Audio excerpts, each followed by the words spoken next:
अस्सलाम वालेकुम, आप देख रहे हैं पीए न्यूज एचडी और मैं हूं आपके होस्ट सादिया बतूल।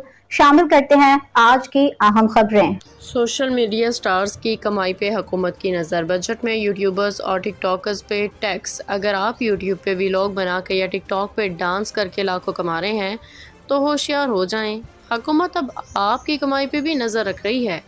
माली साल 2025-26 का बजट 10 जून को पेश होने जा रहा है और इत्तलात के मुताबिक इस बार बजट में सोशल मीडिया से कमाई करने वालों के लिए एक नया सरप्राइज तैयार किया जा रहा है।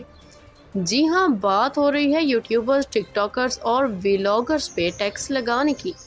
ज़राए बताते हैं कि Institute of Cost and Management Accountants of Pakistan ने तजवीज़ दी है कि यूट्यूब, टिकटॉक और दीगर प्लेटफॉर्म से हासिल होने वाली आमदनी पे 3.5% टैक्स आयद किया जाएगा। इस तजवीज़ का मकसद हुकूमत के ख़जाने में 52.5 अरब रुपए की इजाफी रकम लाना है। न्यूज स्टूडियो से अब तक के लिए इतना ही। मजीद खबरों और अपडेट्स के लिए देखते रहिए पीए न्यूज एचडी।